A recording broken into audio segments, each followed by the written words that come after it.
అందరికీ నమస్కారం.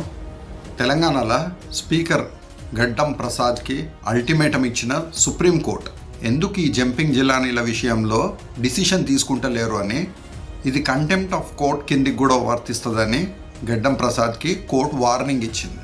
ఆల్రెడీ 8 మంది ఎమ్మెల్యేలకు ఈయన క్లీన్ చిట్ ఇచ్చేసిండు. క్లియర్గా వాళ్ళు రేవంత్ రెడ్డి చేతుల మీదుగా కాంగ్రెస్ కండువా కప్పుకున్న వీడియోలు చాలా ఉన్నాయి.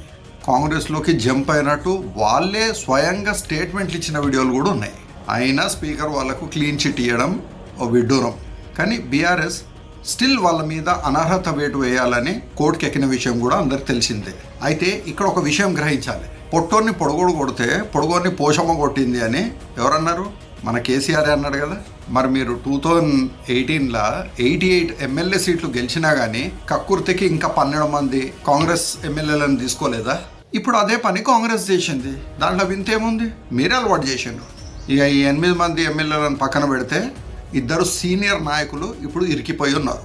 ఒకరు Ghanpur station assembly constituency MLA Kadiyam Srihari, ఇంకొకరు ఖైరతాబాద్ కాన్స్టిట్యున్సీ ఎమ్మెల్యే దానం నాగేందర్. ఇద్దరూ పెద్ద అవకాశవాదులే, ఎప్పుడూ రూలింగ్ పార్టీలోనే ఉండాలని చూస్తారు. బీఆర్ఎస్ కండు వేసుకొని ఎమ్మెల్యే గెలిచి కడియం శ్రీహరి తన కూతురు కోసం కాన్వాసింగ్ కూడా చేసిండు కాంగ్రెస్ కోటేయమని. ప్రచార సభలలో కూడా కనిపించిండు. ఈయన మీద ఎట్లయినా వేటు వేయాల్సిందే.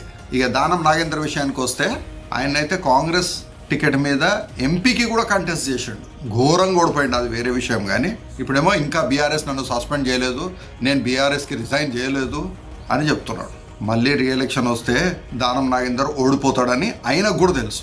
ఆల్రెడీ ఈ విషయంలో ఆయనకు ఎక్స్పీరియన్స్ అయ్యింది. అయినా ఇలాంటి సీనియర్ నాయకులకు, పెద్ద పెద్ద రాజకీయ పార్టీలకు స్వస్తి పలకండి ప్రజలారా. దయచేసి ఇలాంటి వాళ్ళకు ఓట్లు వేయకండి. ఒక్కొక్కడు కోట్లు దోచుకున్నారు డెవలప్మెంట్ని పక్కన పెట్టి. జై ప్రజా సర్కార్.